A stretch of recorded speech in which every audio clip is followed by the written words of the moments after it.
Foreign sir मैं आपके पास आऊँगा और सबसे पहले तो मुझे लगता है इस बार मैंने उच्चारण सही किया होगा आपके नाम का। दूसरा सबसे मज़ेदार बात ये हुआ कि जब रोहिणी सिंह का नाम आया था, तो उसी दिन जिस दिन ये खुलासा हुआ था, तो रोहिणी जी मेरे साथ थे, इंटरव्यू कर रहा था मैं उनका, तो रोहिणी जी ने जो एक रूटीन में कहा था लेकिन सिंह सर मुझे बड़ी मार्मिक बात लगी।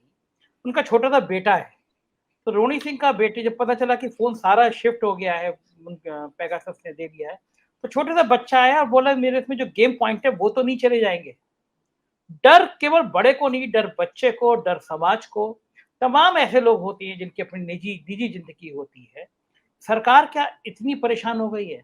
और रंजन सर मैं सबसे पहले वो क्षण पूछना चाहूँगा जब आपको पता चला कि आपका फ़ोन उस नंबर पे है, उस लिस्ट में है, उस क्षण में आपको कैसा महसूस हुआ था? वो क्षण जानना चाहता हूँ। ये लंबा कहानी है मगर एक संध्या रविशंकर करके चेन्नई के एक महिला आए थे, वो फॉरबिडन स्टोरीज के लिए उस समय काम कर रहे थे। बोला आपका फोन में जासूसी हुई है, हम फोरेंसिकली एग्जामिन करने चाहते हैं। सुबह 6 बजे उस दिन हमें कहीं बाहर जाना था, कलकत्ता जाना था। पहुंचा, पूरा जांच किया, बोला आपको बताएंगे। फिर दोबारा जांच किया और बोला कि मार्च अप्रैल में 2018 में आपका फोन कॉम्प्रोमाइज्ड हो गया। तो उस समय हमें बोला भाई आप कौन सा स्टोरी कर रहे थे?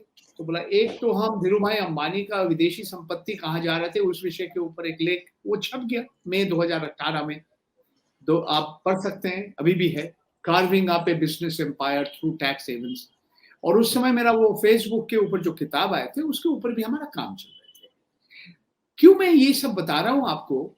क्योंकि आज जो सुप्रीम कोर्ट ने कहा चिलिंग इफेक्ट, मतलब सिर्फ मेरा फोन में जासूसी क्या ये नहीं, मैं बीवी के साथ क्या बात कर रहा हूं, मैं बेटी के साथ क्या बात कर रहा हूं, मैं संजय शर्मा एनके सिंह के साथ क्या बात कर रहा हूं, ये नहीं। मेरा सोर्स जो सूत्र है जो हमें सूचना दे रहे उनको भी साथ साथ आपने कॉम्प्रोमाइज कर दिया। तो मजेदार एक बात बताता हूँ, बहुत लोग हमें कह रहे हैं कि आप वही फोन की इस्तेमाल कर रहे हैं। तो बोला हाँ मैं वही फोन इस्तेमाल कर रहा हूँ। क्यों इस्तेमाल करें वही फोन? तो बोला आप हमें प्यार करते हैं, आप हमें नया एक आईफोन खरीद के दे दीजिए, 1,20,000 रुपया का आईफोन 13 हमें दे दीजिए, मैं बहुत आपसे उपहार ले लूंगा, मैं खूब खुश हूँ। तो ये देखिए मैं थोड़ा बहुत लाइट बात कर रहा हूँ मगर बहुत गंभीर 2-4 बात है मैं कहना चाहता हूँ जो अभी अभी राजेश बादल जी, दीपक शर्मा जी, एनके सिंह ने कहा। ठीक है, मैं सुप्रीम कोर्ट को तारीफ कर रहा हूँ, सुप्रीम कोर्ट को सलाम कर रहा हूँ। हमारे सबसे उच्च न्यायालय रमन्ना जी, जस्टिस सूर्यकांत, जस्टिस हिमा कोहली, उन्होंने बहुत अच्छा जजमेंट दिया और सरकार को जबरदस्त डांटा, अच्छा किया। फिर भी मैं सतर्क करना चाहता हूं कि आगे रास्ता क्या है, हम कहां आगे जाएंगे। जैसे एनके सिंह ने सवाल उठाया, आप तो सुप्रीम कोर्ट में नहीं बने कि आपने ये सॉफ्टवेयर पेगासस सॉफ्टवेयर आपने खरीदा कि नहीं खरीदा, आज भी नहीं बोला, ना भी नहीं बोला। सिर्फ रक्षा मंत्रालय का राज्य मंत्री ने कहा कि हमने नहीं खरीदा। तो सवाल ये है कि आलोक जोशी जी जो आईपीएस अधिकारी थे, जो RNAW के निर्देशक थे, NTRO के चीफ थे, उनको बताएंगे या नहीं बताएंगे? ये राष्ट्रीय सुरक्षा के बाद बोला कि हम अगर हाँ बोले या ना बोले एक राष्ट्रीय सुरक्षा मुद्दा बन जाता है। तो सुप्रीम कोर्ट ने साफ कहा कि आप राष्ट्रीय सुरक्षा बार बार कह के आप क्यों छुप रहे, क्यों आप जो सच है नहीं बता रहे, आप हाँ या ना बोलेंगे, ये भी राष्ट्रीय सुरक्षा का बात हो गया। ये पहला बात है। दूसरी बात जो मैं कहना चाहता हूं, देखिए कम से कम 5 देशों में उनका सरकार अपने आप जांच के, इसमें इजराइल सरकार भी है। जिस देश में ये NSO कंपनी जो पेगासस बनाया, वो खुद अपने सरकार भी जांच कर, फ्रांस की सरकार जांच करे, मोरक्को का, दक्षिण अफ्रीका और अमेरिका का। तो हमारे देश में इन्होंने कुछ नहीं किया। तो अभी सुप्रीम कोर्ट का कभी इस समिति को आपको बताना पड़ेगा आप क्या किया या नहीं किया। जैसे थोड़ी देर पहले समिति का जो सदस्य है, इन लोग के बारे में 2-4 बात दीपक शर्मा जी ने कहा, मैं और कुछ बात करना चाहता हूं। इन लोग का स्वाधीनता, स्वतंत्रता के ऊपर मैं प्रश्न चिन्ह नहीं करना चाहता हूं, सिर्फ कुछ सवाल उठा रहा हूं।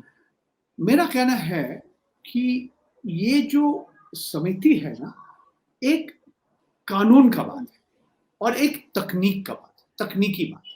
ये जो सूचना प्रयुक्ति की तकनीकी विशेषज्ञ है, जैसे डॉक्टर नवीन चौधरी का बात दीपक शर्मा जी ने कहा, ये national forensic sciences university Gandhinagar Gujarat में मोदी जी ने स्थापन किया, तो मोदी जी के समय में स्थापन हुई। ठीक है। डॉक्टर प्रभाहरन जो केरल के अमृता विश्व विद्यापीठ, जो एक धार्मिक संस्था, एक ट्रस्ट ने स्थापन किया, इनके निष्पक्षता से, इनका एक्सपर्टीज के बारे में मैं कुछ सवाल नहीं उठाता हूँ। Indian institute of technology Bombay का अध्यापक डॉक्टर अश्विन अनिल गुमस्ते, वो भी विशेषज्ञ है। उनका लेख एक पढ़ रहा था, एक दक्षिणपंथी वेबसाइट, इसका नाम है स्वराज्य। मैं थोड़ा आश्चर्य हो गया, किसी ने बताया उनका एक लेख आया, मतलब ठीक है लेख। इन सब लोग तकनीकी बात क्या बताएंगे कि जो कनाडा का जो फोरेंसिक लेबोरेटरी है, वो जो हमारे फोन के जो जांच किया था, ये सच था या नहीं था? यही फोन, यही जो आपको उठाकर मैं दिखा रहा हूं, और कब किया, कैसा किया, ये आप कर सकते हैं। मगर जो कानून का बात है, मेरा निजता का जो उल्लंघन है, मेरा सोर्सेस का जो कॉम्प्रोमाइज हुआ है, जो अभिव्यक्ति का स्वतंत्रता से बात नहीं है, भारतवर्ष का लोकतंत्र के भविष्य के बारे में भी एक सवाल उठता है। इसके बारे में सरकार आप क्या करेंगे? जैसे एनके सिंह ने कहा, अगर मैं सचमुच देशद्रोही हूं तो आप बताइए, आपको कैसा मालूम पड़ा कि मैं देशद्रोही हूं, इसीलिए आप मेरा फोन के ऊपर जांच किया, आपने जासूसी, एक स्पाईवेयर, जो मैं समझता हूं आप मेरे पैसे से खरीदे। जैसे एनके सिंह साहब ने कहा, राष्ट्रीय सुरक्षा सलाहकार का दफ्तर का पैसा कहां से आता है? जी मैं भी कर देता हूं, आप भी देते हैं। भारतवर्ष का जो करदाता है, उनका पैसे से, टैक्स पेयर्स मनी से आप इस्तेमाल करें। तो ये मैं सवाल नहीं उठा, मैं एक नागरिक हूं कि मैं सवाल नहीं उठा, आप मेरा पैसा किस तरह से आप इस्तेमाल कर रहे हैं। तो देखिए, मैं आखिरी चीज आपको कहना चाहता हूं, ठीक है, समझ लीजिए जल्दी में 2 महीने के अंदर ये समिति जांच का रिपोर्ट पेश किया और सुप्रीम कोर्ट में पेश किया। जो कृषि कानून का भी ऐसा एक रिपोर्ट तैयार किया गया था, वो सुप्रीम कोर्ट में आज भी पड़ा हुआ है। हमें मालूम नहीं है उसमें क्या लिखा होता है, हमें इतना मालूम है कि वो जो समिति का जो सदस्य थे, एक व्यक्ति सुप्रीम कोर्ट से निवेदन किया कि सबसे उच्च न्यायालय, हमारे सबसे उच्च न्यायाधीश आप है रमन्ना जी, आप सार्वजनिक कीजिए ये रिपोर्ट, इसके ऊपर चर्चा विचार विमर्श करने दीजिए सबको। मगर वो रिपोर्ट अभी भी सुप्रीम कोर्ट में, ठीक है। ये रिपोर्ट पेश होने के बाद सबके सामने आएगा कि नहीं, क्या क्या सवाल उठाया, कैसे सवाल उठाया, ये सब हमें जानकारी आएगा। साथ साथ एक और जांच का समिति चल रहा, ये पश्चिम बंगाल सरकार ने गठन किया, जस्टिस मदन लोकुर और जस्टिस भट्टाचार्य का, वो भी एक समिति चल रहा है, एक पैरेलल 2 समिति चलेगा, क्या होगा क्या नहीं होगा। तो हमारे सामने बहुत सारे सवाल हैं, मगर मैं आशावादी हूं कि आज रमन्ना जी, जो सरकार मानने के लिए तैयार नहीं है, बोलते हैं साफ, आपने समिति गठन नहीं करी, सुप्रीम कोर्ट ने समिति गठन करेंगे। ये समिति कैसे काम करेंगे, समय बताएंगे, इसके बारे में मैं भविष्यवाणी नहीं करना चाहता हूं। मगर जो भी ये जो विषय है, जो मुद्दा है, ये भारतवर्ष के लोकतंत्र के ऊपर एक बहुत ही महत्वपूर्ण एक विषय है, एक मुद्दा है। पूरा भारतवर्ष का लोकतंत्र का भविष्य के ऊपर सिर्फ व्यक्तिगत निजता नहीं, सिर्फ हम पत्रकार हैं, हमारा अभिव्यक्ति का स्वतंत्रता नहीं, और भी मुद्दा है। और देखा जाएगा कहाँ पे हम लोग कहाँ तक पहुंचेंगे, आगे बढ़ेंगे कैसे, कब तक होगा और कब तक ये रिपोर्ट आएगा, ये सिर्फ समय बताएंगे।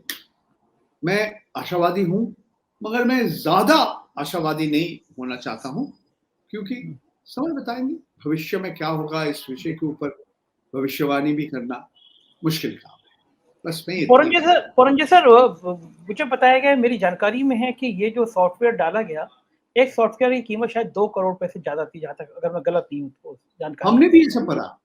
हाँ, तो तो अगर आपने ऐसा क्या किया? आपको क्या लगता है सिर्फ़ एक अंबानी के ऊपर रिपोर्ट, किस लिस केवल नहीं, इस नहीं, रिपोर्ट के नहीं, कारण नहीं, आप नहीं, निशाने नहीं, पे आए? नहीं, नहीं, आप संजय जी, हमें सवाल उठाया था कि जिस समय मार्च, अप्रैल, मई 2018 में आप कौन सा रिपोर्ट तैयार कर रहे थे? मैंने इतना बताया कि उस समय मैं ये धीरूभाई अंबानी जी के ऊपर एक रिपोर्ट और ये फेसबुक के ऊपर रिपोर्ट कर रहे थे, और ये रिपोर्ट आप पढ़ लीजिए ना, वेबसाइट में है, सब लोग पढ़ सकते हैं।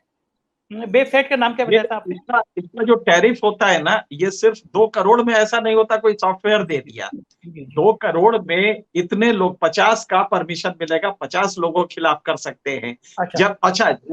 जब जैसे ही बल्क मिलेंगे तो रेट कम होता जाएगा, और जैसे कि 100 का होगा तो इतना रेट, 200 का होगा तो इतना रेट, अच्छा, इस तरह से कृपया डिफरेंशियल रेट है जिससे एक और ये लेते छोटा हैं, सा बात वैसे करना बहुत चाहता हूँ महंगा है। संजय जी, मैं एक छोटा सा बात करना चाहता हूँ। ठीक है, ये जासूसी कर रहे हैं, हम जो भी बात कर रहे हैं, जिससे भी बात कर रहे हैं, वो रिकॉर्ड कर रहे हैं। तो हम मैं बीबीसी बोल रहा हूँ कि आज हम क्या उड़द दाल चाहिए, ये चना का दाल चाहिए, ये मूंग का दाल खाएंगे, और क्या मौसम क्या है, तुम आपने स्वेटर पहना है, या सर्दी का मौसम है या गर्मी का मौसम है, ये सब भी बात हुआ। मैं हिंदी में बात करता हूँ, मैं बांग्ला में बात करता हूँ, मैं अंग्रेजी में बात करता हूँ, ये सुन के आप साहब रिकॉर्ड कर लिया। समझ लीजिए एक दिन में आपने 1 घंटा का रिकॉर्डिंग किया, मतलब 1 महीना में 30 घंटा, 1 साल में आप 360 घंटा। कौन सुन रही है बात? ये कि ऐसा मशीन लोग सुनते हैं? नहीं, कोई इसके पीछे कोई एक बैकरूम ऑपरेशन है, कौन चला रहे हैं? कितने लोग हैं? क्योंकि मैं अकेला नहीं हूं। अगर आप ये जो अभी ये वायर और फॉरबिडन स्टोरीज और एमनेस्टी इंटरनेशनल का जांच अगर सच है, तो भारतवर्ष में 150 से ज्यादा लोग को आपने जांच किया। इसमें 9 लोग का टेलीफोन, अभी फोरेंसिक रिपोर्ट आ गया कि इसके ऊपर कुछ ना कुछ आपने किया। और भी बहुत सारे लोग हैं जो नहीं माना कि हमारा फोन हम फोरेंसिक जांच के लिए नहीं देंगे। तो ये सिर्फ पेगासस सॉफ्टवेयर का दुरुपयोग सिर्फ नहीं, इनके पीछे कितने लोग हैं, कौन सा संस्था है, क्योंकि एनएसए ने साफ कह दिया अभी सिर्फ सरकारी संस्था को बेचते हैं। ऐसा नहीं कि आप संजय शर्मा जी बोल रहे हमारे पास बहुत पैसा है, हमें भी दे दीजिए, आपको नहीं मिलेगा। तो बहुत सारे सवाल का भी जवाब हमारे पास नहीं है। समय बताएंगे। बिल्कुल ठीक बात है, बिल्कुल ठीक बात है।